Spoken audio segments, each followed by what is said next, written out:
Ужас. Мама дорогая, это же просто катастрофа какая-то, в том числе интеллектуальная. Мне передали, что реально люди плакали в министерствах. Ребят, Родина – это точка опоры. Это не батарея, к которой ты привязан за ногу. Не надо делать из людей идиотов. Вітаю, сябры, мяне завуць Наста Роўда, вы на канале ТОК, і гэта нядзельны аналітычны выпуск з эканамічнай глядальніцай, а таксама галоўнай рэдактаркай плана Б Воля Лойка. Воля, вітаю. Привет. Лукашенко абвесціў хуткую рэвізію свайго ўраду, і, напэўна, самае галоўнае пытанне, што будзе з Романом Галоўчынкам, прэм'ер-міністрам. Можна нагадаць, што заняў ён гэтую пазіцыю напярэдадні выбараў 2020 года, якія прыйшлі зусім нягладка. Змяніў ён на гэтай пазіцыі Сергея Румаса. Ён быў вядомым лібералам і такім прадэмакратычным. І ясна, што ў гэтым сэнсе Лукашенко не мог на яго абаперціся ў сітуацыі велізарных узрушэнняў 2020 года. Можна згадаць яшчэ, што сам Галоўчынка – гэта чалавек Шэймана. Ён вандраваў за Шэйманам па розных структурах, дзе той быў, пачынаючы ад Рады бяспекі, пасля генпракуратура, адміністрацыя. Ён кіраваў кірункам продажу зброі, вельмі адчувальная тонкая галіна ў беларускай сістэме. І, відаць, у сувязі з гэтым быў пасля і паслом УАЭ. І, карацей, вся ягоная біяграфія, яна не выпадковая. І відавочна, што, напэўна, такога лаяльнага чалавека Лукашэнку складана будзе яшчэ знайсці, які абсолютно пасуе для любой ролі. Что его чакае далей, як ты думаешь? На самом деле, по всем объективным параметрам, по всем цифровым каким-то доведенным показателям, Головченко со своей задачей справился. Было много скептиков, многие не верили, что возможно и рост обеспечить экономики, и удержать цены, и решить много других вопросов. Это с большего получилось. Наверное, это максимально из всех возможных результатов, которые можно было выжать из этой несчастной экономики. Он это смог и сделал. Поэтому в любом случае, даже если он уходит в отставку, сказать, что он не выполнил какие-то обязанности, невозможно. Последние претензии Лукашенко были вот этой формулу справедливого ценообразования. Но формулы еще нет, поэтому странно увольнять Головченко за пока отсутствующую, непринятую формулу ценообразования. Поэтому если Головченко все-таки уйдет, а я, честно говоря, сомневаюсь, значит, он, видимо, нужен просто в другом месте. Это вот действительно человек системы, человек надежный. Мы с ним общались, делали интервью еще для Тутбая, которого сейчас нельзя называть, где-то в 18-м, может быть, чуть раньше году, когда он был послом в Объединенных Арабских Эмиратах. Это профессиональный человек, который, опять, МГИМО, да, это же все-таки, это уровень. Вот, который очень четко, внятно, конкретно отвечал на все вопросы. С послами часто бывает сложно, потому что то нельзя, это нельзя, хотя, в принципе, мы понимаем, что нельзя, и обычно не спрашиваем то, что прям совсем нельзя. Но многие чувствуют себя настолько зажато и несвободно, что реально я там за все время общения со всеми послами, наверное, могу, как это не смешно, вспомнить вот Романа Александровича и Степана Сухаренко. Да? Странный набор послов, кто был нормален и адекватен в общении, кто достаточно был раскован. Вот, ну вот, да, бывший глава КГБ и действительно человек Шеймана, человек из системы, человек из военной сферы, которые обычно немногословны, но и не боятся лишнего. Да, это тоже важно. Да, это со спикерами часто бывает, когда он боится настолько всего, что на всякий случай не говорит ничего вообще, даже то, что было можно и, наверное, нужно. Вот. На самом деле, с назначением будущего премьера забавно то, что для его назначения Лукашенко нужна некая комиссия. Раньше он как-то всегда справлялся сам. Да, ну, понятно, что не сам. Возможно, ему подсказывали. Но сейчас почему-то это стало важно формализовать в виде комиссии с Качановой, с Крутым, которые должны какие-то принести идеи. И эти идеи надо обсудить, поэтому были риски, мне казалось, что вот Головченко могут, если снять, то прямо сейчас. Но сейчас я понимаю, что, наверное, все-таки надо действительно как-то, раз уж комиссия будет, то, видимо, ей надо как минимум собраться и рассмотреть какие-то предложения. Вот. В любом случае, если Головченко с этой должности уйдет, я думаю, что с ним будет все хорошо.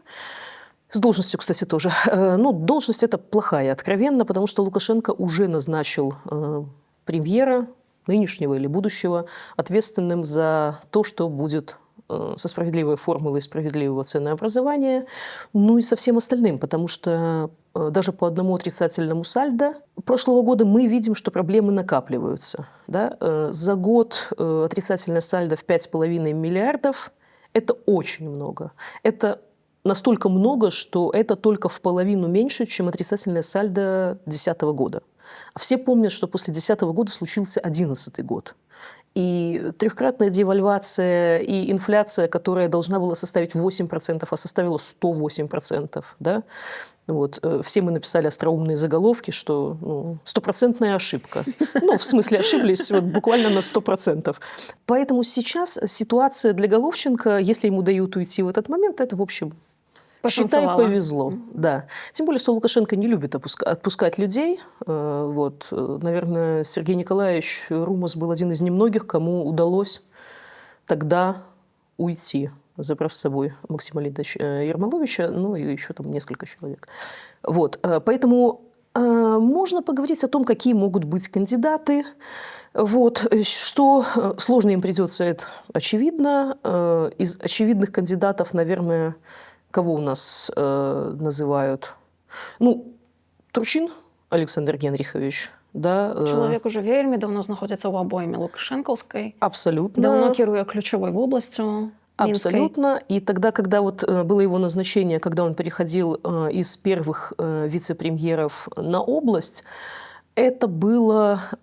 Казалось, что это какой-то этап к следующему чему-то важному, такое приземление на время, чтобы потом из области поднять куда-то. Вот. Тем более, что потенциал у Александра Генриховича был замечательный.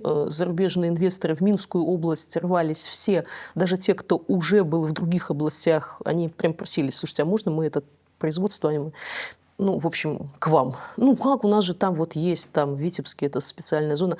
Есть, но можно вот мы к вам. Вот. Потому что все-таки в инвестиционных проектах очень важна адекватная коммуникация, адекватное руководство. И перспективы Александра Генриховича были совершенно блестящими, если бы не 2020 год. Да? Ну, к сожалению, получилось как получилось. Он попал под санкции в один из первых пакетов, по-моему, в третий. Это был еще 2020 год. То есть это еще, наверное, в один пакет с Воробьем, с Эйсмонтами, то есть прям вот в первые пакеты. Вот. Многие проекты, к сожалению, поставлены на паузу. А мы же помним, что Минская область – это там Штадлер, да? Объятия, поцелуи, шикарный проект, отличные инвестиции, все замечательно. Это литовский ВМГ, который тоже тогда сказал, что вот мы приходим в Минскую область, все будет классно. Это литовские деревообработчики под Икею, большущие объемы, высокая эффективность, все прекрасно. Ну и многие другие проекты, которые именно в области реализовывались именно благодаря руководству и адекватной атмосфере, которая там складывалась. То есть доверие инвесторов было высоким, сейчас этого нет. Сейчас есть вот этот одиозный флёр испорченной репутации невынужденно, потому что, допустим, есть проблемы объективные, да, есть санкции, есть там твоя персона под санкциями, но то, что, допустим, делает холдинг «Минская правда», это выходит за пределы какой-то обязательной программы. Да? Мы понимаем, что многие чиновники сейчас делают то, что они вынуждены делать. Да? Допустим, сидеть, кивать и записывать. Да? Их всех показывают в этот смешной момент. Я понимаю, что это, скорее всего, как-то рефлекторно происходит. Вряд ли они там стенографируют за Лукашенко, вот, просто какие-то пометки делают. Но выглядит это исключительно подобострастно и некрасиво. Они делают то, что могли бы вполне не делать. Вот, делать обычную газету на область, писать про проблемы области, бытовуха, коммуналка, цены, много проблем. Шаровать никто не просит. Вообще, не надо рваться в лидеры вот этих мероприятий. Да? Опубликовать мерзкую карикатуру с ксензами, чтобы потом Турчин ехал извиняться перед католической церковью, костелом. За межами добра и зла, реально. Ну, это просто вот... Я понимаю, что это эксцесс исполнителя, да? Ну, зачем же вы набрали таких исполнителей, да? Не, ну это ж не один чалавек робіць, это один робіць, пасля 10 чалавек вычытвае, да? Хтосьці пускае ў друк. Абсолютно. Як бы і ні ў кога пытанняў гэта не выклікала. Ну, нормально. Абсолютно. Адпаведна часу. Абсолютно. Какие-то психологи, разбирающие гардероб Светланы Тихановской. То есть какая-то ерунда, которая к Минской области не имеет никакого отношения. Но, очевидно, направление, и очевидно, вот, мы гордимся тем, что мы вносим посильный вклад. Окей. Кандидат на роль премьера хороший. Я, конечно, надеялась, что Александр Генрихович пойдет иной траектории, но я так понимаю, что сам он в преемнике не очень рвется и не видит себя в этом качестве. Хотя, в общем, мне казалось, вот моя идея 2019 года, с которой я прям бегала везде, это вот выбирайте между Крутым и Турчиным. Вот. Причем в пользу Александра Генриховича, он более опытный человек, он постарше, он так посолиднее. Вот. На тот момент казалось, что это хорошая идея. Впрочем, на тот момент нам всем много чего казалось разного. Ну, есть еще Снопков, есть еще Николай Геннадьевич, который, в общем-то, давно в обойме, давно в роли первого вице-премьера, и можно поднять его, хотя Лукашенко не любит таких назначений. Из первых замов в руководителя он как-то у него это не принято, да? Но пока сложно сказать. Каких-то других таких явных кандидатов... Ну, кого-нибудь, кого не жалко будет, потому что придумать эту формулу человек маловероятно сможет. Але па шчырасці, мне здаецца, што ён ўсё ж такі выцісне з галочынкі гэтай формулы, бо ўжо зараз галочынка намікае, як бы вось там калідор цэнаў будзе, так? Абсолютно. Ну, прынамсі, ёсць чарнавік. Ну, тогда надо все-таки дождаться, пока он эту формулу покажет, и она начнет работать. А поскольку адекватно она работать вряд ли сможет, ну, заодно тогда можно и ротацию. Если нет, вот для меня это будет значить, что просто Головченко нужен где-то в другом месте. Поэтому мы немножко нелогично его сдвигаем в тот момент, когда он должен представить как раз то, что от него хотят, и с учетом того, что он выполнил все доведенные до него задания. Тогда уже непонятно, что надо, чтобы остаться на этой должности. Я ведаю, што хачу спытаць у цябе пра генпракурора Шведа, таму што асоба гэтая стала вельмі заўважнай пасля 2020 года. Ён наступіў на гэтую пазіцыю, калі ўжо Канюк як бы не справіўся з першымі наступствамі пратэсту 20-го, яго відавочна паставілі там парішаць умоўна, так? Швед, мы ўсе ведаем яго па змаганні з генацыдам, так, якога ніхто не бачыць, але па версіі Шведа ён ёсць. Вось. І Швед вядомы сваёй гэтай камісіяй па вяртанні. У прынцыпе, ўсе гэтыя апошнія гады ён на слыху. Бачна, што ён увесь час набірае вагу. Як ты думаеш, што ў перспектыве будзе з ім? Пасля 25-го года, потому что все ж таки это некий першасный этап, после 20-го все, он уже прошел. Ну, это точно не премьерские амбиции, потому что все понимают, что заниматься хозяйством гораздо сложнее, чем геноцидом белорусского народа. Вот. Хозяйство, оно требует внимания, понимания, и без ответа насилие над ним не оставляет. Да? Оно тут же вылезает какими-то проблемами в совершенно разных местах, самых неожиданных иногда. Поэтому любопытно на самом деле посмотреть, какие лично у него будут амбиции, потому что мне кажется, что роль у него сейчас прям золотая. Да, прям мало есть таких прекрасных должностей, где можно совершенно безнаказанно делать что-то очень несложное, вот, и при этом считать, что, в общем-то, не считать, а на самом деле, да, решать судьбу людей, страны и всего такого. Я не знаю, будут ли у него президентские амбиции, мне кажется, что нет. Ну, сейчас в любом случае усилится борьба за влияние, тем более, что мы же видим, да, что с вертикалью что-то происходит, да, с вертикалью что-то странное происходит, она немножко становится, так, сползает в горизонталь. Да. Это был очень забавный момент 2020 года. Если помнишь, это был октябрь 2020, когда внезапно Лукашенко назначает 3 помощников: Валерия Вакульчика, который только-только на Совбез был назначен, а до этого снят с КГБ тоже в момент, который очень ответственный и очень стрёмный, да, фактически сентябрь 2020-го. Это господин Караев Юрий Хаджимуратович и его зам Барсуков. То есть пресс-служба выдает исключительно мутный, там, на 40 абзацев гигантский текст, что, вы знаете, вот тут так вот возникла такая необходимость. Мы пока вот функционал, тут Наталья Ивановна нам еще определится чуть попозже, но вот очень надо нам назначить 3 человек помощниками по областям. В этот момент возникает вопрос. Нам надо в областях присмотреть за тем, что там происходит, или нам надо этих людей убрать из вот этой вертикали, из тех точек, где они находятся, потому что их влияние там слишком высоко. Так и сейчас. А надейность занадто невеликая. А непонятно, может, она и не под сомнением, да, но человек слишком влиятельный, слишком. Этого не надо. На тот момент такой необходимости не было. Была вертикаль, и центр тяжести ее был в очень странном месте, вот в самой верхней точке, да. Сейчас вертикаль немножко расползается. Лукашенко говорит о том, что вот у нас сейчас все мы отдаем на места, в регионы. У нас будут главы райисполкомов заниматься всякими очень важными вещами, да, и возникает вопрос. Это потому, что вертикаль поломалась и больше не держит систему, или потому что вертикаль вполне себе вертикальна, и он опасается, что, убрав одного человека, заменив его на другого, тот получит эту самую эффективную вертикаль, и она будет работать прекрасно без этого господина, а сфера влияния того, кто займет эту точку, она вот ровно всю вертикаль и покроет. А если система становится горизонталью, лежит такая прекрасная система, поменялась верхняя точка, и его влияние этой точки, оно будет вот такое очень на небольшую часть вертикали, а дальше вот эта волна, пока дойдет до райисполкомов, в общем, Лукашенко пытается выжить сам, выжить своим семейством, и поэтому вертикаль у него немножко должна расползтись, чтобы влияние главного, он так до парламентской республики договорится на самом деле.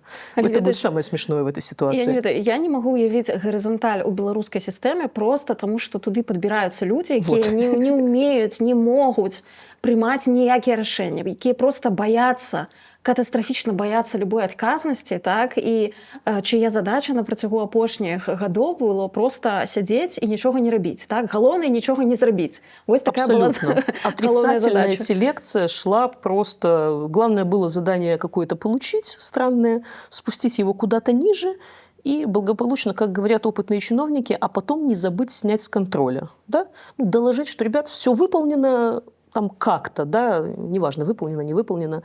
Что-то есть, вы там не забудьте снять галочку около нас. Мы все сделали. С другой стороны, объяснить какими-то другими способами, зачем ему сильные регионы и сильные местные власти. Во-первых, вопрос, как это получится, усиление, будет ли оно реальным усилением. Да, речь идет о том, что регионы получают какой-то новый функционал, новые возможности. Им даже финансовые ресурсы под это обещают небольшие дать путем перераспределения доходов бюджета. При этом они получают заметное влияние на частный бизнес, что тоже довольно странно и очень коррупциемко. К сожалению, это всем очевидно. Да? Если глава райисполкома согласовывает руководителя частного предприятия, я не знаю, гэта просто абсурдна. Гэта просто абсурдна. Як бы вы і так пінаеце ты прыватны бізнес все апошнія гады, так, доеце іх, пасля пінаеце, і пасля вы вырашаеце, а мы яшчэ будем призначать вам, хто вам будзе кіраваць. Гениально просто. Так, понимаешь, это в лучшем случае, это работает вот так. Есть успешный частный бизнес, но есть же и частный бизнес, такой себе частный бизнес. То есть из этих списков, которые сам райисполком составит, кого он будет согласовывать, надо этот плохой, слабый, кривой и убогий частный бизнес будет как-то исключить. Потому что там же Лукашенко говорит, будет и ответственность. То есть зачем мне, если я глава райисполкома, согласовывать главу какого-то небольшого, кривого, достаточно убыточного частного предприятия, да, которое там еле телеплется, если мне потом надо будет отвечать за результат этого предприятия. А оно обанкротится или еще с ним что-то приключится. Мне это зачем? Я хочу согласовывать только успешные, большие и замечательные частные предприятия. Да? Кто будет отвечать за неэффективный бизнес? Никто. Потому что их просто из списка постараются исключить. И это будет тоже очень здраво, да? Потому что кто в здравом уме будет отвечать за частный бизнес какой-то? Там речь не идет о том, что там прям уже руководители парикмахерских и столовых частных. Но все равно конструкция исключительно странная. Але больш за тое, зараз жа асноўны прынцып селекцыі які? Надзейны ці ненадзейны? Все, там ніхто не глядзіць на прафесійнай якасці твае. Хто ты як менеджер, так? Якія твои поспехи? Ім трэба ведаць, што ты нідзе не падпісаны на экстрэмісцкія каналы, што табе можна давяраць, выкананне всей ідэалагічнай повесткі, якая прыходзіць зверху. Ну, абсолютно. Причем новых людей в этой системе мы видим абсолютно по минимуму. И все кадры, которые сейчас на слуху, это те кадры, которые, в общем-то, нормально работали в 2018, 2019 и еще 2020 году. Некоторые кадры вообще сейчас, они в таком, в засаде сидят, да, их отпустили вроде как, и они очень быстро попытались выйти из системы полностью невозможно. И они попытались в этой системе спрятаться на довольно забавных должностях, там, помощников и так далее. То есть некогда топовые чиновники, они сейчас вот так вот не ушли из системы, ну, просто там временно швейцаром я здесь, да, то есть, а новых-то нет. Ну, нет новых, да, ты можешь назначить каратиста на Министерство антимонопольного регулирования, и он будет честно тебе держать цены. Ну, а дальше что? Это же момент какой-то, да? Полицейские обязанности выполнять он может, а думать и строить систему, которая будет, допустим, заниматься борьбой с монополиями, для чего он, собственно, был нужен, ну, извините, да, я могу копать, а могу не копать. А заниматься монополиями я не могу, потому что это требует специального образования, подготовки, опыта, и очень-очень непросто. Вот, поэтому та старая гвардия, которая пока в системе, она еще как-то это обеспечивает, а новая, да, это вот эти вот бывшие комсомольцы, активисты, которые там в депутатах сейчас сидят. Вот я не представляю кого-то из них на хозяйстве, что называется, да. Ну, это просто люди, которые не могут не справиться с хозяйством, потому что они знают вот эту красно-зеленую повестку, они знают идеологию. А что такое инфляция, что такое золотовалютный резерв, они имеют самое абстрактное представление об этом. Вот. Кстати, уровень экспертизы в тех же государственных газетах очень смешной. Я вот «Минскую правду» сейчас прям читаю их экспертов, просто потому что мне это вот очень нравится. Да? Там, мы смогли подогреть внутренний спрос и удержать инфляцию. Подогревание внутреннего спроса, оно увеличивает инфляцию, оно никак не может уменьшить инфляцию. Ну, вот просто это вот база, да? Ну, вот база базовая, да? Ну, извините, да? Ну, просто нам очень нравится и одно, и второе. Не задавайте глупых вопросов. Вот, да. Поэтому с правительством, с райисполкомами это будет очень любопытный эксперимент. Посмотрим, как наша вертикаль сможет поработать горизонталью. Хочу з тобой пра Марата Маркава пагаварыць. Вельмі цікавая постаць, значыць, у цяперашняй лукашэнкаўскай номенклатуры. Цяпер ён міністр інфармацыі, але большасці людзей, думаю, ён вядомы як імпазантны вядоўца тэлеканала АНТ, так, з ягонай аўтарскай праграмай «Интервью Марков. Ничего личного». Что ты думаешь про гэтага чалавека? Мне кажется, что Марков, как и швед, это вот из тех людей, которые после 25 года, они попытаются увеличить свое влияние. Есть ощущение, что какая-то часть власти, она сейчас не то чтобы раздается, или не то, что она оказалась там без присмотра, да, но она появилась, да, вот заканчивая, точнее, эту тему с райисполкомами. После того совещания вышли председатели райисполкомов и рассказывали Белте о том, что, вы знаете, тут ситуация меняется, настроения меняются, вот такая централизация власти уже не нужна. Явно дали такую вводную, потому что в здравом уме, твердой памяти в 25 году выйти и сказать, люди за это сидят еще большие сроки, да, за то, что, вы знаете, нам нужна немножко меньшая централизация власти, да, за такое можно не то, чтобы портбилет на стол положить, ну, можно реально в тюрьму проследовать. А они прям по очереди это все обещают, да, то есть часть какая-то власти, она будет перераспределяться.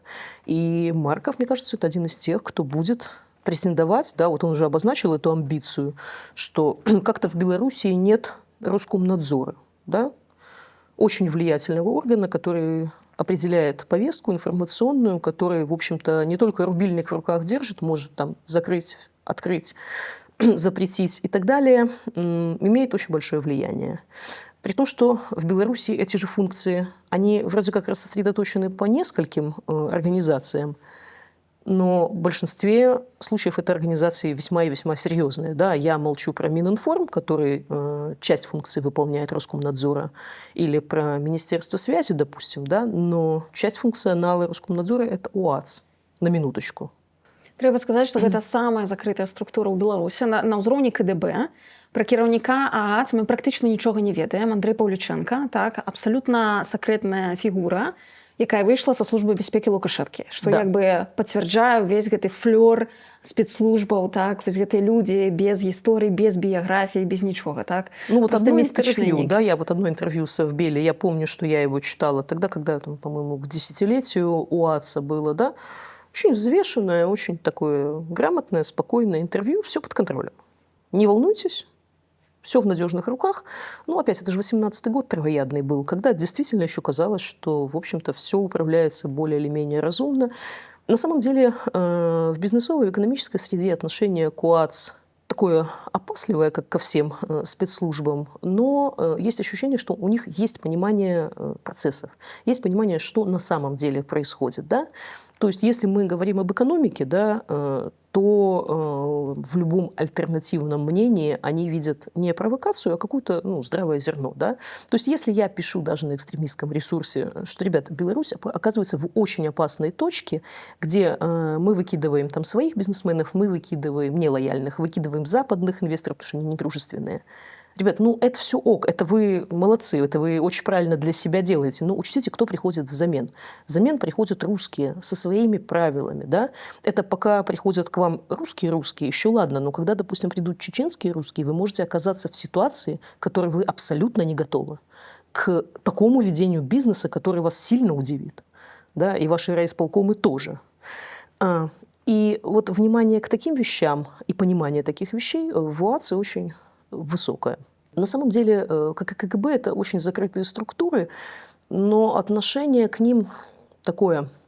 Знаешь, это в СИЗО с сокамерниками обсуждали, кто кого задерживал и как вот первое впечатление от того, как с тобой обращаются. Да? Там кто-то говорит, слушайте, у меня ДФР вежливо по делу, сугубо по, значит, каким-то статьям, там, цифры, деньги, и все, собственно, и разошлись как интеллигентные люди. Там, а меня там КГБ, допустим, да, вот там чуть-чуть подстебали, сказали, что знают про меня гораздо больше, в общем, все было достаточно цивилизованно. Кого-то СК говорит, слушай, пуганули, конечно, наорали, все. А последний говорит, слушайте, у меня губопик, меня даже слова не сказали, из-под меня просто стул выбили, и все, вот и поговорили.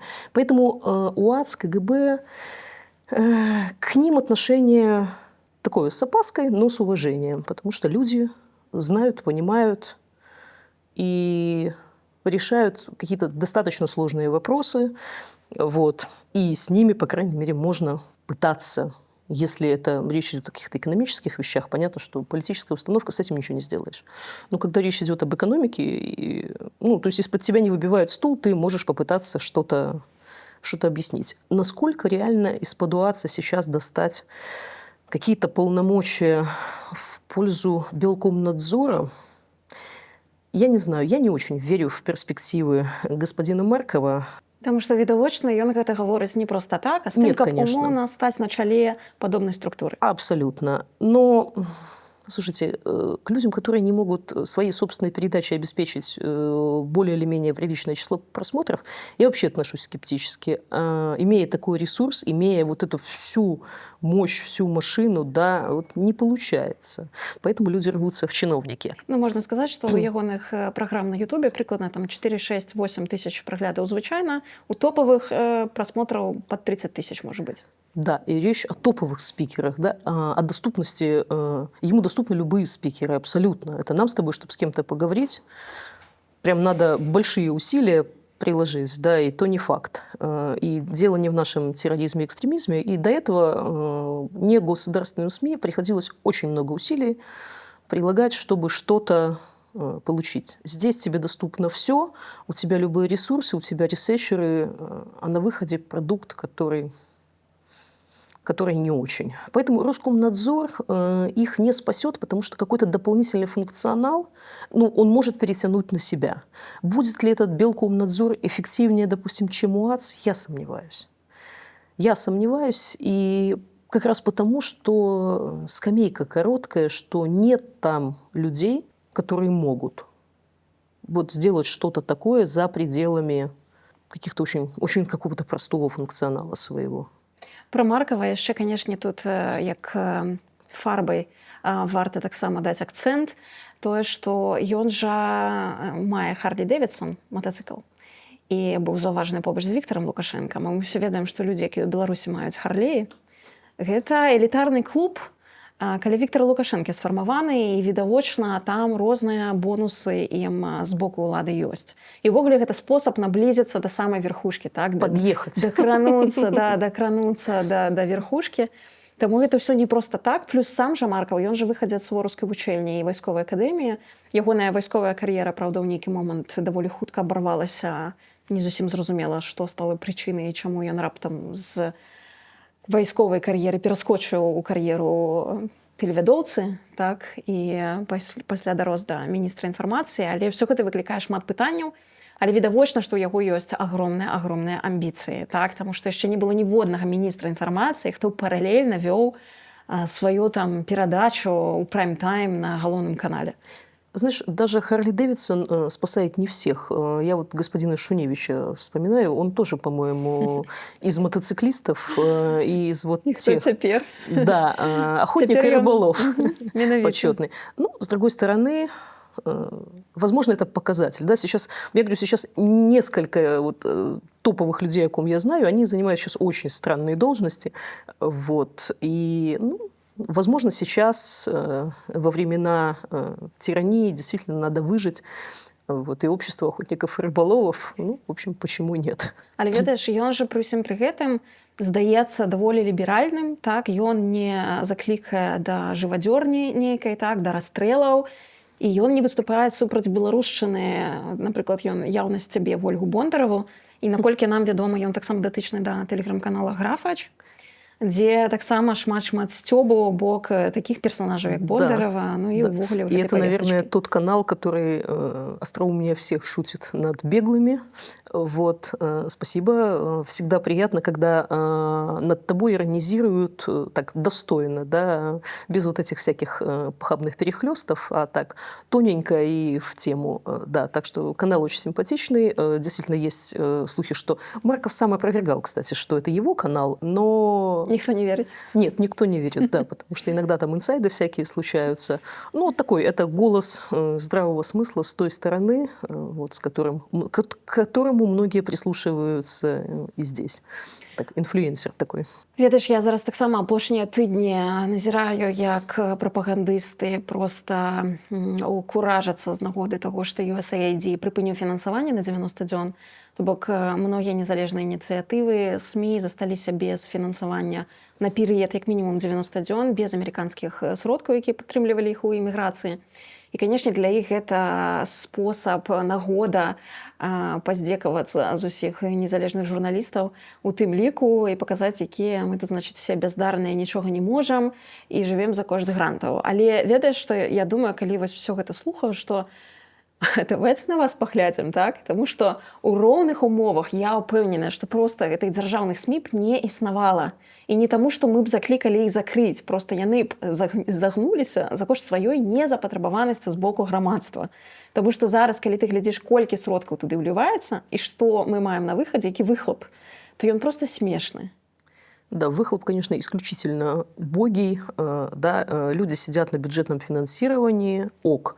Этого было недостаточно. Ну, плюс полностью освободившийся рынок рекламы после того, как ушли все экстремистские медиа. Ок, недостаточно. Да? 22 год Лукашенко вводит сбор рекламный в пользу государственных СМИ с любого размещения рекламы. Это просто феерично. Ну, товарищи, да, ну что еще, какое USAID? Да, эти люди запрещают мне в носу ковыряться. Да?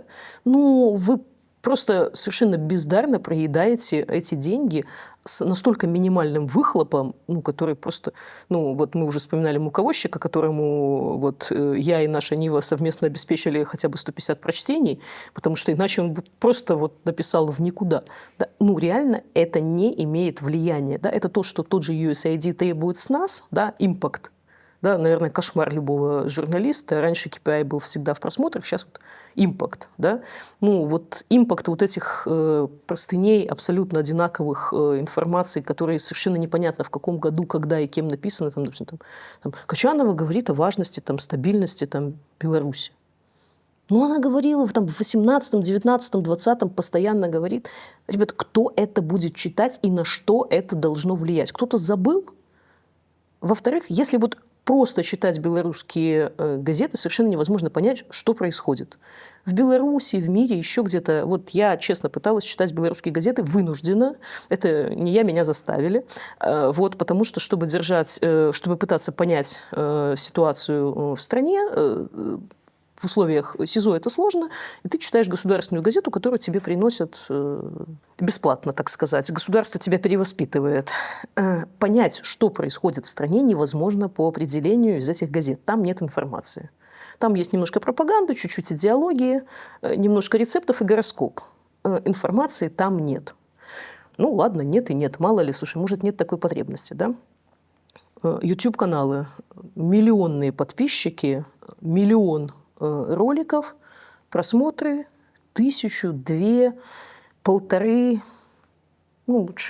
Что это за эффективность? На что? І який процент російських проглядів серед этих 1002? Абсолютно. И это щедрый YouTube, который ты там случайно кликнул, у тебя уже просмотр твой уже засчитан. Да? Это не то, что там тебе надо какое-то время посмотреть вот на это все. Вот. На самом деле, мы же помним это противостояние еще там 17, 18, 19 год, когда мы все были в Беларуси, когда все негосударственные медиа замечательно зарабатывали, умели это делать, монетизироваться и партнеркой, и рекламой, и ютубом, и совершенно разными механизмами. Да? При тым, што я павінна сказаць, што мы ніколі не былі ў роўных умовах з дзяржаўнымі медыа. Я ведаю дакладна, што, напрыклад, калі давала рэкламу незалежныя банкі, прыходзілі з рэкламай, Да. так?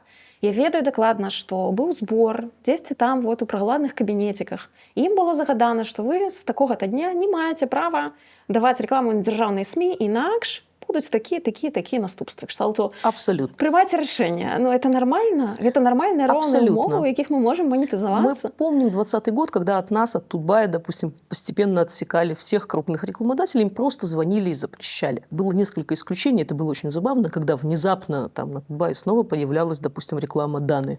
Я говорю, слушай, а что случилось у нас? Оттепель наступила? Нет, слушай, дали специальное разрешение, там людям реально надо продать что-то, да? Я говорю, слушайте, вся Белта этим обклеена, даже без значков рекламы, да? Просто уже на Белту невозможно зайти, да? Там на морде 3 заметки про Лукашенко и 3 про Дану. Я боюсь, что еще чуть-чуть, и чаша весов сдвинется в сторону коммерции, да? При том, что заметки не помечены, что это реклама даже.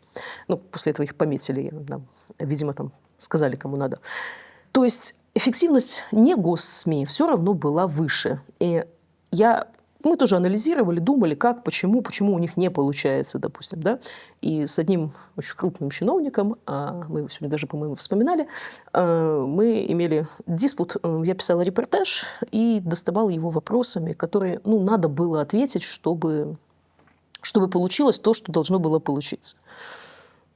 И ему что-то не нравилось, он не хотел, отказывался, и как-то так что-то на нервах таких. И я говорю, послушайте, это важно, давайте вы глянете на продукт конечный, да, а потом будем что-то выкидывать, если... то есть вы, возможно, не понимаете сейчас, зачем, но это важно и это нужно. Это нужно, чтобы был нормальный репортаж. Да? И я говорю, слушайте, если вы так нервничаете, я вообще не понимаю, почему вы не позвонили там в ту же Советскую Белоруссию, и на этот репортаж с вами поехал бы Советская Белоруссия и сделала бы этот репортаж. И мы бы с вами сейчас вот тут не стояли, не припирались. Он так заулыбался и сказал, я себе больше нравлюсь в вашем исполнении. А это тоже важно. Они же тоже все люди, они хотят, чтобы их проекты были крутыми и выглядели крутыми. Кабы хтосьці читал. Именно. И он не хочет выглядеть вот этим кондовым комсомольским чиновником, да? Он хочет выглядеть там современным руководителем, да, реформатором местами, да? Вот это проект, который он, допустим, привел и сделал, да? Ему хочется, чтобы... не то, что проект всей жизни, да, но это важно. Хочется, чтобы люди это оценили, чтобы они сказали, слушай, тут крутой чувак, который сделал вот этот классный проект, да. Вот Илон Маск с Теслой, ты представляешь, какая тачка, да. Людям нужно восхищение, да. Людям нужна адекватная какая-то реакция на себя, да. Они же тоже себя не на помойке нашли. Я помню замечательные госсми. Это 19-й год, обосранные коровы и, значит... Легендарные. Да, да. Жертвой этих коров становится Заяц, министр сельского хозяйства. Его увольняют с треском. Госсми пишут совершенно разгромные вещи. Я говорю, слушай, забавно, что эти же люди вчера Леониду Константиновичу просто в рот смотрели и восхищались. Сейчас они даже не дождались... я не знаю, да, то есть они не вспомнили о нем ничего хорошего. Они просто вот вокруг этих обосранных коров устроили восхищение Лукашенко и уничижением полностью чиновника. Через 3 дня, может 4, чиновник получает другое назначение. Насколько я помню, это Могилевский губернатор, он становится, да, Могилевский, по-моему. Видишь, уже и память начинает подводить. И все. Все, снова он уже уважаемый человек, крепкий хозяин. То есть 4 дня по нему оттоптались просто все. Просто Лукашенко, он очень велик. Он настолько велик, что просто вот эти обосранные коровы... Все, новый губернатор. Все, снова уважаемый человек. Да? И мне ни один чиновник говорил, что, слушайте, если мы-то уйдем хоть от вас, что хорошее, может, услышим, да? А это тоже важно. Вот на уход нескольких чиновников мы с коллегой писали тексты, мне передали, что реально люди плакали в министерствах, когда читали вот про то, что про их шефа, который вот уходит, да? Потому что человек действительно сделал важные вещи, да? И Тутбай, который к тому моменту нам уже крепко, в общем-то, доставалось, да, и нас уже плющили, это уже было дело Белты прошло, да. Опять тогда спасибо МИДу, который просто в разгар этой ситуации дает интервью моей коллеге Лене Толкачевой, Макей, и для нас это сейчас говорят, что, подумаешь, уже вам уже дали интервью, вы уже такие счастливые. Ребят, это момент, когда Тутбай под уголовным преследованием. И в этот момент нам министр иностранных дел дает большое развернутое замечательное интервью. Для нас это был знак, что все будет хорошо, что мы выживем. И это был очень важный момент. Да? Эти отношения, они же тоже выстраивались очень долго. Потому что, подумать, сразу чиновники там интересовались и хотели общаться с нашей Нивой или с Тутбаем, или с кем-то из него с СМИ. Это годами выстраивались отношения. Да? Мы писали о них кучу гадостей. Нам всем звонили, угрожали. Я думаю, что мы все это тут прекрасно знаем. Да? Как с нами и бизнес, и чиновники, и сколько раз нам прилетало и за дело, и не за дело. Вот. Но, ладно, переходим к USAID. Да? Вот. На самом деле, что я могу сказать? Ситуация для белорусских медиа опять сложная. Этот статус все сложно, но, по-моему, на лбу всех медиа можно уже выпилить. Я уверена, что мы выживем. Я, возможно, фаталист и стихийный оптимист, но если мы выжили в 2020-2022, значит, там наверху у кого-то какие-то планы на нас, потому что нас слишком легко было убить тогда и просто перестать об этом думать. Мы выжили, и я уверена, что мы выживем сейчас. Але гэта таксама пытанне ідэі, так? Таму што абсалютная большасць людзей, якія працуюць у недзяржаўных СМІ, не працуюць не за грошы, не за нейкія бонусы кватэры, да? Не за, я не знаю ні за што, да? Яны працуюць за ідэю. Ідэю пра тое, што СМІ павінны быць незалежнымі, свабода слова павінна быць, мы хочам лепшае грамадства, мы хочам працаваць на ўдасканаленне сваёй уласнай краіны. Оптимизм, идеализм, что-то героическое в этом есть. Я вот тебе говорю как человек, который, работая на негосударственной медиа всю жизнь, заработал кучу неприятностей на этом и 120 дней сгоревшего отпуска. Да, то есть маленькая зарплата, короткий отпуск, куча неприятностей, угроз и жалоб. Это все у вас будет. Но я бы на месте пропагандистов сильно не радовалась. И для этого есть одна замечательная причина. Люди, которые работают на белорусские медиа, у них живучесть и плавучесть такая, которой позавидуют, я не знаю кто, все позавидуют. Стрессоустойчивость. Абсолютно. Мы привыкли выживать, мы привыкли зарабатывать копейки. Да, как там в том анекдоте, да? Почему у вас котята 100 рублей ведро? Так и тут. Почему наши журналисты? Недорого. Но мы выживем. А вот пропагандисты, с ними вопросов больше, да? Потому что сейчас, да, они вот в этом замечательном режиме существуют, финансирование изо всех возможных источников. Вот. Но, во-первых, мы помним, что в 2020 году они уже спасовали и не потянули. Это когда российские пропагандисты пришлось их, Сейчас их финансирование спасает только то, что еще живы мы, и только то, что всегда можно сказать Лукашенко: ребят, если не дать нашим, у нас будут российские пропагандисты. Ну и тогда все, тогда Беларуси нет. Да? Самих по себе, как инфлюенсеров, белорусских госсми нет. Ну нет. Да? Ну невозможно читать эти газеты без слез, потому что они неграмотные, убогие, косноязычные, потому что люди у них получаются исключительно пластмассовые. Да? Они не могут написать просто репортаж о ком-нибудь. Потому что этот кто-то себе в этом репортаже точно не понравится. Ну, может быть, Качанова только, вот ей нравится такой этот монументальный стиль с начесом, да? Люди себя видеть хотят современными, адекватными, а не вот этим пластмассовым набором какой-то идеологической ерунды, да? Арведаш яшчэ вось гэтай вы хочаце паговорыць пра грошы? Давайте паговорым пра грошы. Бюджэт за 2024 год на дзяржпрапаганду 170 мільёнаў рублёў, так? Почти все телек, правда.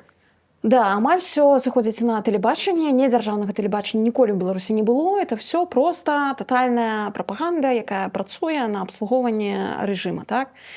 Больш за тое, апроч гэтых грошай рэкламы мы з табой уже разабралі, так, што рэклама, па-першае, зараз адлічваецца з усёй рэкламы, у тым ліку нейкія недзяржаўныя выданні, якія яшчэ ёсць унутры краіны, і ўвогуле з усёй сферы, таксама, каб фінансаваць прапаганду.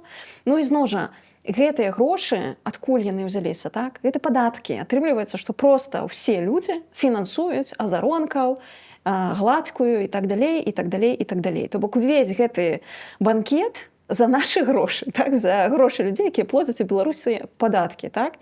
Прычым пры гэтым паглядзець, напрыклад, на што ідуць гэтыя грошы, мы не можам. Таму што няма празрыстасці ў гэтай сферы, так? Мы не можем паглядзець бюджет БТ, так? Ну, что вот по галинах, принамсі, як яны что обратный тратят? процесс, да, есть материалы с пометкой, что эти материалы сделаны за деньги сбора рекламного вот этого, который в 2022 году появился.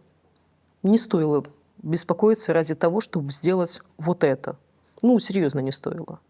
Это, ну, я не знаю, да, есть же у вас, в конце концов, журфак МГУ, ну, пошлите туда людей, да, ну, пусть их хоть чему-нибудь научат, да. Почему пропагандистов российских все-таки можно читать и смотреть, им даже можно верить, потому что это выглядит как более или менее что-то адекватное, да. Потому что в СИЗО люди верят российской пропаганде. Когда у тебя очень узкий поток информации, нет возможности какой-то сделать факт-чекинг, что-то такое, да, ты вот, ну, работаешь с тем, что есть. Та информация выглядит как информация. Белорусская информация выглядит как, извините, пропагандистская фигня. Ну, просто невозможно в это поверить, если у тебя есть хоть какое-то там критическое мышление. До речі, ти ж сидела. Да. Что ты там побачила по телевизору? Ужас. Мама дорогая, вот, это был мой телевизор. У меня было единственное требование, что я первое выбираю спальное место, и оно будет то единственное, где телевизор будет не виден, потому что смотреть на это совершенно невозможно.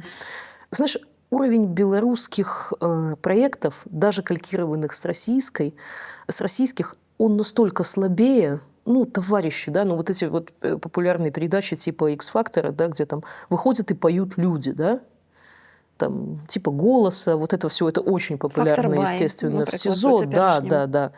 Это смотрят все, да. И когда это российское, там выходят какие-то люди, поют иногда привечные песни, достаточно неплохими голосами, это норм, да, это как фон, это воспринимается норм. Но потом же начинается вот этот фактор Бай, и, товарищи, люди, ну, петь, это же, наверное, надо хоть немножко уметь, да, ну, должен же какой-то отбор быть, да, должны же быть какие-то специальные обученные люди, да, которые все-таки выберут людей, которые, ну, хотя бы примерно попадают в ноты, да. Я не эстет совершенно, мне 3 аккорда под гитару самое то, но это же было невыносимо абсолютно. Это же просто катастрофа какая-то, в том числе интеллектуальная. Ну, не получается, да, ну, никак. Да? И «Панорама» не получается, потому что реально эти там 45 минут про Лукашенко. Ребят, уже и темы нет, и фактуры нет. Вы уже показали про него буквально все, да? Ну, у вас такое ощущение, что лимит на него отведенный есть, и вы продолжаете выжимать какую-то полную ахинею. Вось гэтыя грошы, якія ідуць у дзяржсмі, яны ідуць з адной умовай. Выконваць усе задачы, якія паступаюць зверху, так, па ідэалагічнай лініі. Грошы, якія ідуць там з Амерыкі, да, праз той жа USAID, яны ідуць без умоваў. Проста таму, што Гэта трэба для развіцця грамадства, так? Просто таму, што медыа самі па сабе гэта каштоўнасць. Так?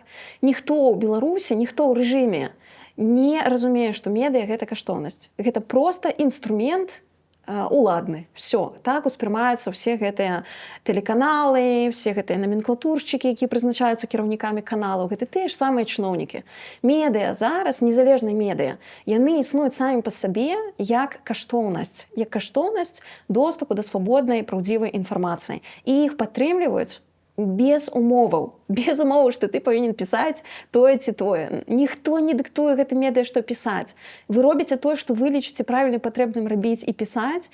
Калі гэта адпавядае вашай рэдпалітыцы, наперад, да, рабіце ўсё, што хочаце. Мы падтрымліваем вас, таму што вы патрэбныя для таго, каб у грамадства была будучыня. Прапагандысты гэтага не разумеюць. І больш за тое, апошняе, што я хочу сказаць па гэтай тэме, это тое, што мы, недзяржаўныя СМІ ў Беларусі, ніколі не маглі прэтэндаваць на дзяржаўныя грошы. Чаму дзяржава, выдзяляючы грошы на медыа, не выдзяляе іх усім? Типу, бярыце, да? Вам трэба грошы на развіццё, бярыце ўсе, бярыце наша Ніва, бярыце Тутбай, да? Усім, як бы ўсё гранты адкрытае, даступнае, да? Без умоваў. Але не, у Беларусі ніколі гэта так не працавала. Мы ніколі не маглі взяць грошы ад дзяржавы, тому што яны спансуюць толькі уласную прапаганду, уласны парадак дня. Медыа незалежныя для іх заўжды былі ворагамі. Увогуле паняцце медыа для рэжыма не існуе. А яшчэ пра абсалютную слабасць рэгіянальных СМІ. Вось зараз красамоўны выпадак. У Хойніках, у цэнтры горада прылятае беспілотнік, падае проста ў крокавай даступнасці ад жылога дома і школы мастацтваў. І райисполком, на минуточку. Побач райвыканкам, да? Просто пасярод горада прылятае беспілотнік. І што? Хоць адна навіна выйшла? Не, просто гэтага не было, так? Да. Мы нічога не бачили, заплющили вочи. Не, беспилотник не прилетал, так? Это так не працуе. Это то, о чем мы с працуе. тобой говорили буквально в прошлой передаче, да? Абсолютно. Этого не было просто потому, что это все видели. Как не было? Не было никак. Все, закрыли глаза, разошлись. Все. Говорят, вам не было, значит, не было, да? И очень смешной репортаж «Зеркала», да, когда вот так видели же люди. Если бы надо было вам что-то сказать, мы бы вам что-то сказали. Ребят, так не надо нам ничего говорить, мы глазами видим. Ну, нет. Нет. Ну, это просто абсурд. І абсалютна гэта феерычна таксама дыялог журналістаў з журналістамі раёнкі Хойніцкай, так? Калі звоняць і пытаюцца, а чаму нічога не выйшла, да? Што у вас там адбываецца? Типу, дайце інфармацыю. А нам не спусцілі зверху інфармацыю, а самі мы не можам. А чаму вы не можаце падысці на месца? А мы не можем туды хадзіць, это забаронена, трэба дазвол ад сілавікоў, каб туды падысці. Ну, нормально, это центр города, так? Это центр города. Вы здзекуецеся? Послушай, ну, это всегда было. Это модус операнди белорусских медиа. Да? Я помню, как в разгар газовой войны мы все бежали за Владимиром Ильичем Семашко, там по ценам уточнить, да? А Белта стояла такая в стороне, мы говорим, такая, что там, это мы же вот... Мы про газ не пишем. Я говорю, давно это с вами. Установка пока там то ли на 2 недели, то ли на сколько-то, да? Ну, в смысле не пишем? Ну, во-первых, это чиновник, да? Ты подходишь к вице-премьеру, ты же не просто там на заборе где-то прочитаешь, да? Мы про это не спрашиваем. Нам дана команда про это не знать и не спрашивать, да? Потому что я не всегда спрашиваю про то, о чем я прям пишу, да? Иногда это надо для понимания ситуации, для того, чтобы какие-то темы нащупать. Ну, ты общаешься с людьми, да? Мы про это не пишем. Все, мораторий, понимаешь? Это очень странная ситуация, и это профессиональная деградация. Але варта, конечно, раз мы уже закранули тему беспилотника, то згадаць і правал з бяспекай беларускага гаюна. Адзін з самых лепшых валанцёрскіх праектаў, які з'явіўся пасля таго, як пачалася вайна ва ўкраіне, дзе беларусы дапамагалі украінцам змагацца з расейцамі, паказваючы перамяшчэнне тэхнікі па тэрыторыі Беларусі. То бок гэта быў такі дапаможны інструмент для ваенных і вайскоўцаў ва ўкраіне, якія маглі карыстацца гэтым, каб лепш кіраваць абаронай Украіны. І зараз, на жаль, мы даведаліся, што адбыўся вялікі пракол з бяспекай. Так, уцяклі дадзеныя карыстальнікаў, якія пісалі ў чат-бот беларускага гаюна. На жаль, невядома дакладны аб'ём тых звестак, якія ўцеклі ў рукі сілавікоў, але відавочна ён немалы, і прынамсі сілавікамі было заявлена, што ўжо хтосьці затрыманы. І Антон Матолька, стваральнік гэтага праекта, ён ужо ўзяў адказнасць на сябе за гэтую уцечку. Але што я б хацела ў гэтай сітуацыі сказаць, што, па-першае, вельмі добра, што Антон прызнаў гэтую памылку, ён яе не хаваў, ён адразу паведаміў людзям, што такое здарылася. Мы разумеем, у якой сістэме мы існуем, калі супраць любых незалежных ініцыятываў нон-стоп ідуць атакі, правяраюцца на бяспеку, на ўразлівасці, вышукваюцца гэтай ўразлівасці. І мы разумеем, што ў любы дзень штосьці аднекуль можа уцячы. І мы пра гэта пішам і папярэджваем пра гэта людзей практычна кожны дзень. Будьце пільныя, нікому не давярайце, самі адказвайце за сваю бяспеку, таму што такія сітуацыі могуць здарацца. Але што важна цяпер, што мне падаецца, што нягледзячы на тое, што гэта вялікая памылка і пракол з боку беларускага гаюна, нельга распяць Матольку з майго пункту гледжання, таму што так ці інакш, па-першае, ён зрабіў гэты класны праект, які адыграў вялікую ролю у вайне. Так? Гэта быў, напэўна, адзіны самы эфектыўны беларускі праект, які дапамагаў украінцам ваяваць супраць расейцаў. Так? І ён у розных пластах грае на карысць беларускага народу, так? І гэта і пра стасункі з украінцамі, так? Па-рознаму можна казаць. Але асноўнае, што мне падаецца, што калі чалавек ужо зрабіў такую памылку, то ён ужо ніколі яе не паўторыць. І ў гэтым сэнсе, мне здаецца, вельмі важна зараз не спісаць Матольку, там, як зараз многія заклікаць, там, Матольку ва ўціль, позбавить всех посад, хотя их николи абсолютно нигде не было. Послушай, я думаю, что это ключевая задача пропаганды сейчас, и поэтому они подтапливают немножко эту тему. Да? Про Антона я могу сказать, что выпав из повестки почти на 2 года, и потом вернувшись в повестку, мне было очень любопытно по ключевым фигурам, кто где оказался, кто что смог, кто как эволюционировал. Да? Антон очень вырос, офигенно вырос. Наверное, это самый большой, это кубок прогресса однозначно ушел бы ему, потому что это было очень круто. Да? Я с него шутила, что Матолька, ты еще в Совбезе в Беларуси будешь заседать, потому что Гаюн – это очень крутой проект, очень классный. Прокол с безопасностью серьезный, косяк серьезный, тоже тут нет никаких вопросов. Я уверена, что Антон сделал очень правильно, что он его закрыл сейчас. Это важно, это, надеюсь, поможет тем, кто пострадал и может пострадать из белорусских информаторов Гаюна.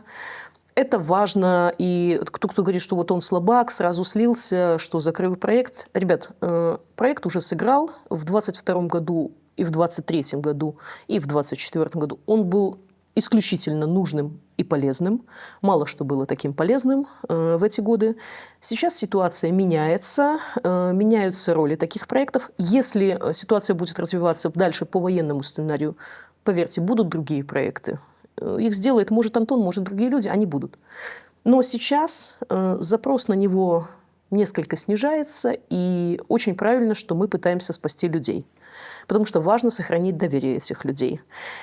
Честно говоря, я посмотрела все эти пропагандистские видосы, где угрожают тем тысячам информаторов, тысячам людей, кто посылал видео, данные.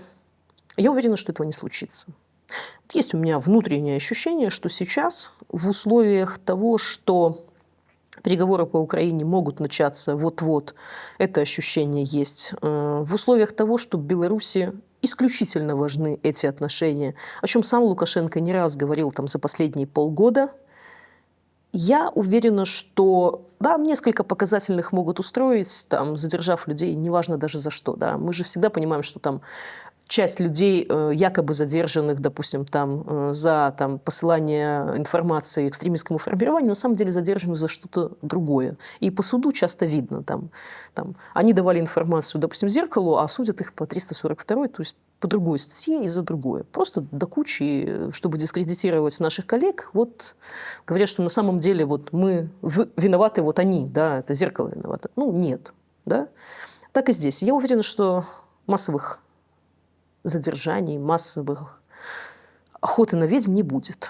Просто потому, что сейчас это Беларуси не нужно. Потому что все, что было сделано для украинцев, и мы еще будем этим проектом оправдываться перед украинцами. Ребят, тот же Лукашенко будет говорить, что вот, мы же сделали, да, ну, он любит себе присваивать, тут я думаю, что... Я дозволил. Ну, да, не препятствовал, скажем так. Да? Поэтому не страшно, что он сейчас закрыт. Будут новые проекты. Он сыграл свою роль, очень важную, исключительно важную, и сыграет еще. Поэтому я очень надеюсь, что Антон спокойно и достойно пройдет этот сложный для него период, ему не привыкать к попыткам его дискредитировать. Но это то, что исключительно важно. И я надеюсь, что люди тоже будут заботиться о своей безопасности, потому что, к сожалению, гарантировать сейчас какую-то, что третья сторона как-то обеспечит твою безопасность, все-таки сложно. Да? Сам себе должен абяспечваць. Я разумею, што шукаць плюс у такой сітуацыі вельмі складана, таму што сітуацыя жахлівая і вельмі многія людзі пад пагрозай, просто зараз знаходзяцца фізічнай пагрозай бяспекі. Але можна дакладна сказаць, што вельмі многія незалежныя ініцыятывы зараз зрабілі высновы з гэтай сітуацыі, проста зараз зрабілі рэвізію ўсёй сваёй сістэмы бяспекі. І вельмі моцна залаталі дыры, калі яны там былі. І ў гэтым сэнсе любы такі пракол, ён не праходзіць проста бясследна. То бок ён аналізуецца ўсёй супольнасцю, так? Робяцца высновы, робяцца нейкія крокі, каб прадухіліць паўтор любой такой ситуации. И опять, мы об этом говорим открыто, и о косяках, в том числе, да, и о детских дурацких ошибках, и о той непоставленной галке, да, чтобы новые пользователи чата не видели то, что написали предыдущие. Мы об этом всем говорим в голос. Мы извлекаем из этих ошибок уроки. Да. Это то, что власть не делает категорически, абсолютно, и продолжает множить ошибки и наступать на те же грабли с удовольствием и со все большей отдачей. Поэтому в этом наша сила. Хочу таксама трошки статыстыкі з табой абмеркаваць. Вось, дзякуючы кіберпартызанам мы зараз даведаліся вынікі пытання жыхароў Менска, сталіцы, якое праводзіў Мінгарвыканкам. І вельмі цікавыя звесткі, што паводле гэтага пытання, якое было ў чыноўнікаў на той момант, кожны трэці жыхар Менска хоча з'ехаць з краіны. Это ж просто катастрофа. Да, эта ситуация, насколько я помню, на 22-й год, да? Да. То есть часть из всех людей, она уже в Варшаве и Вильнюсе, да? На самом деле, я не думала, что цифры окажутся такими большими, потому что я считала, что меньшее количество людей так думает. Я думала, что меньшее количество людей об этом скажет. Потому что все-таки публично в голос сказать, что ты там куда-то собираешься, но, в общем, они сказали, да? Ну, может быть, у 22-м еще не было так страшно, да, поэтому але, вполне... до речі, гэта тлумачыць тое, што яны пасля пачалі атаку супраць відаў на жыхарства, за карты палякаў пачалі прэсаваць просто жорстка ўсіх на свеце. И бацькоў, и дзяцей, всіх. Это очень работает, да. Отличный способ удержать людей, конечно, это привязать за ногу к батарее. Часть этих людей, очевидно, уже уехала. Часть из них остается в Минске, и власть считает, что она их победила. Но, во-первых, есть вот эта замечательная отсроченная эмиграция, да, когда ты сам уже понимаешь, что ты уже никуда не поедешь. Это дорого, сложно, ты не знаешь языка, у тебя там небольшой бизнес, кредит, бабушка. Все мы знаем эти отговорки. Но детей люди готовят на выезд. Мальчиков готовят на выезд в один конец, потому что отсрочки от армии нет, если ты учишься не в белорусском вузе. Да? Вывозят в Европу, вывозят в Россию учиться и понимают, что едут дети с концами. Вы продолжаете гнать на беглых, на частников, на всех. Да?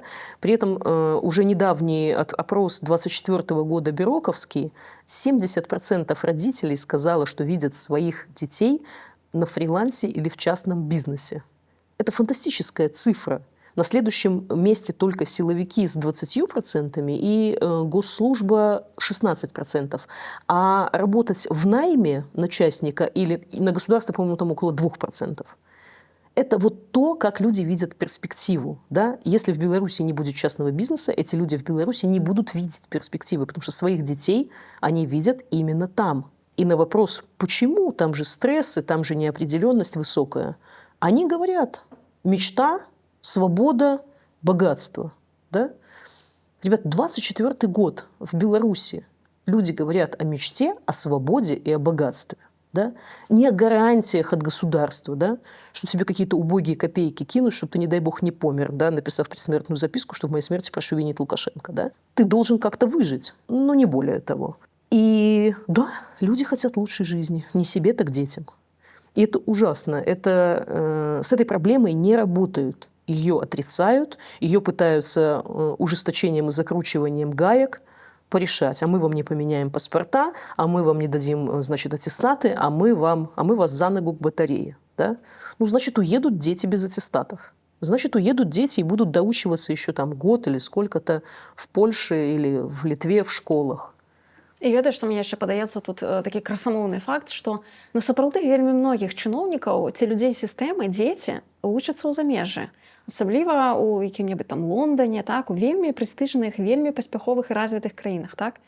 І вось мне здаецца, што вельмі многія людзі сістэмы, разумеючы, як сістэма распраўляецца з ненадзейнымі, так, нелаяльнымі, проста з прыватнікамі, з усімі на свеце, яны ніколі не пажадаюць такога самага сваім дзецям. То бок тое, што яны сваімі ж рукамі могуць рабіць, ніколі не пажадаюць, каб праз гэта прайшлі іх дзеці. Таму, атрымліваецца, яны могуць служыць гэтай сістэме, але дзяцей ідзіце, едзьце, жывіце ў свабодных краінах. Каб, не дай Бог, вам не давялося сутыкнуцца з тым, што мы робім. Абсолютно. И вот эти нехитрые максимы, где родился, там и пригодился, да, а вот это, сынок, твоя родина.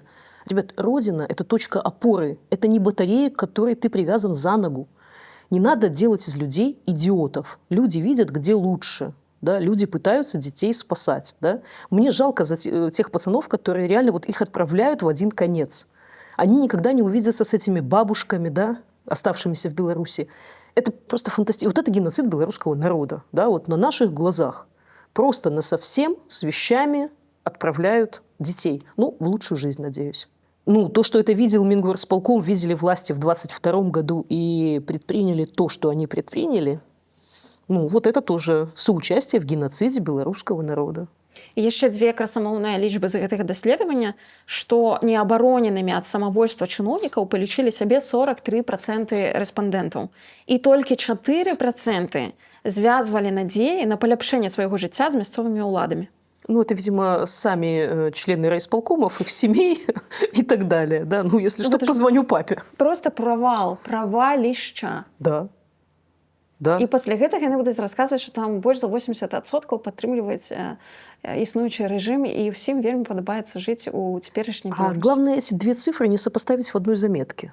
Они абсолютно, у них же, слушай, не пересекающиеся прямые. Да? Ну. Абсолютно. 80% за, до 90%. Лукашенко говорит 90%, он округляет. Так что все в порядке, нормально. У мінулым выпуску я яшчэ казала пра тое, што лукашэнкаўскай цяперашняй сучаснай Беларусі няма чаго супрацьпаставіць захаду, апроч як перамогу ў другой сусветнай вайне, проста што гэтую тэму пастаянна юзаюць прапагандысты. Як толькі што, а мы перамаглі ў другой сусветнай, а мы малайцы. І я не казала пра тое, што гэта кепска, я казала пра тое, што ўжо прайшло вельмі шмат дзесяцігоддзяў з таго моманту, і хацелася б, каб можна было супрацьпаставіць тэхналогіям адукацыі і медыцыне штосьці у супрацьвагу сучаснае, чаго мы дасягнулі вось за апошнія дзесяцігоддзі. І нам прыйшоў на гэты каментар гледача, я хочу яго зачытаць, каб мы з табой адказалі гледачу на яго на запыты. Девочки, вы вообще о чем?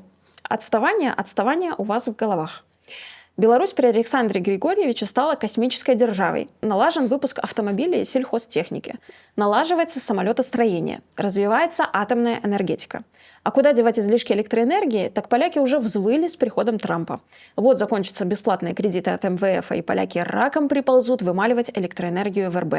И здесь Дуда легким наклоном, как в овальном кабинете у Трампа, уже не отделается. Значит, давай по пунктах пройдемся. Першае, Беларусь стала космічнай дзяржавай. Ну, у нас касманаўтаў толькі Марына Васілеўская, але яна не касманаўтка, а касмічная турыстка. Пра што мы шмат разоў пісалі, таму што яе навучылі проста быць у космосе і не навучылі быць касманаўтамі. Яе навучылі, як там не памерці, вярнуцца жывой, здаровай назад на радзіму. Так? Ну, публікабельнай. Абсолютно. Ну, то бок, калі я праедуся на Тэсле, это не зробіць мяне Ілона Маскам, так? Да. А если ты потанцуешь на новогоднем балу с Лукашенко, это тоже тебя, в общем, никем не сделает. Да, тебя выбрали вот этой иконой, свозили, покатали. Ты сейчас отрабатываешь повестку. Ну, к космосу это не имеет никакого отношения. Человек-космонавт – это серьезное образование, подготовка. А Марина из своих образовательных, должностных и других обязанностей, она никак не может быть, не может считаться космонавтом. Это, в конце концов, оскорбляет всех тех людей, кто, возможно, не летал в космос, но работает работает на космос и делает И всё в общем-то, жыццё серьезные, прысвяцілі сабе да, вывучэнню. серьезные и важные вещи. Это как медаль за отвагу Гриши Озаренку. Да? Есть куча людей, которая совершила очень серьезные поступки, подвиги и так далее. Ризиковали жыццём? Да, спасая других людей, в том числе спасая большое количество людей, выполняя свои должностные обязанности при этом или не выполняя, рискуя своей жизнью. А медаль за отвагу получил Гриша. Так бывает. Поэтому, да, космическая держава, да. Давай до наступнага пункта пра выпуск аўтамабіляў, сельгастэхнікі і самалётабудавання. Что ты про гэта думаешь? Я к этому еще хочу добавить атомоходы, потому что мы же еще хотим атомоходы выпускать. Соучастие в российских проектах планируется, поэтому, опять, вы можете так считать, действительно, да. Действительно, тот, кто не может себе купить, автомобиль Volvo, он покупает себе тягач Маза. Тот, кто не может сейчас купить Volvo, сейчас, правда, покупает в основном китайские автомобили. Делаем. Вопрос, как, сколько, какими затратами, какой себестоимости и на кого мы равняемся, делая это. Вы можете сколько угодно говорить, что мы делаем БелАЗы, это треть рынка и так далее.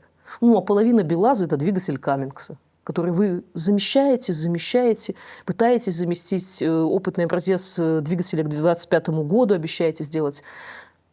Послушайте, пока не сделали, да, с самолетом-строением та же история, да, сделали самолет российский, но комплектующие там были почти все западные. Переделали на самолет с российскими комплектующими, он не может возить груз, потому что он гораздо тяжелее оказался, чем должен быть по расчету. Это сложный путь. Я допускаю, что Беларусь действительно сможет как-то участвовать в самолетостроении.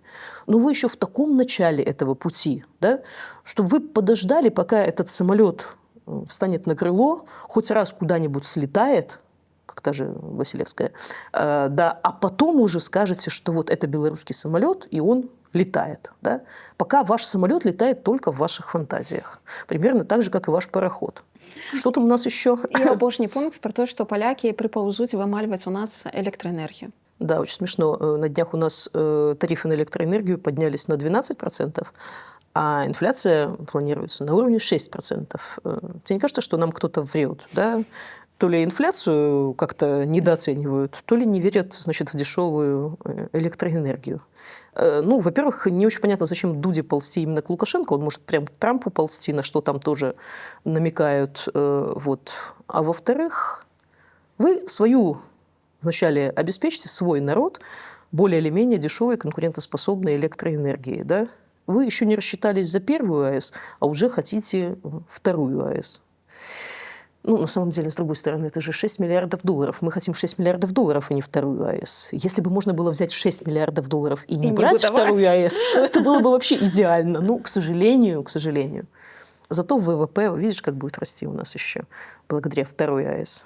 Не магу таксама абысці бокам цудоўную навіну, што Ольга Бондарова, якую ўсе мы доўгі час лічылі прафесійнай дармаедкай, насамрэч у 24 годзе аж 5 месяцаў працавала.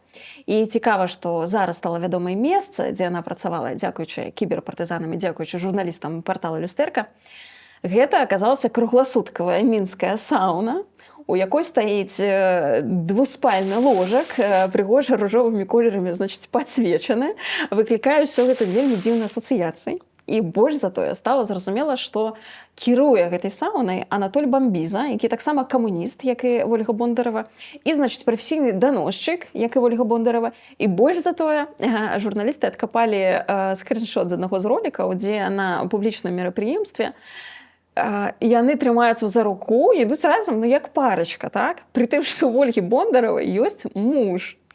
Сейчас мы с тобой наконец можем обсудить действительно важную тему. Может ли мальчик дружить с девочкой? Это очень коммунистическом стиле, да.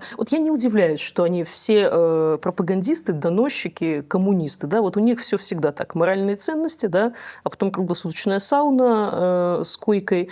Никто больше из белорусских минских саун не рекламирует отдых после, принятия ванны, да. Устал человек, имеет право, в конце концов, отдохнуть. Может, он один спать боится. Всякое бывает, да. Меня, честно говоря, в этом смешит больше всего это фарисейство, да. Ты можешь, быть в браке с одной, заводить детей, с врачами, парикмахершами, с кем угодно, да. Ну, не надо топить за традиционные ценности. Тебя же никто за язык не тянул, да. Так и тут. Ну, послушайте, медицина одобряет все виды интимных отношений, лишь бы все были здоровенькие и счастливенькие, да?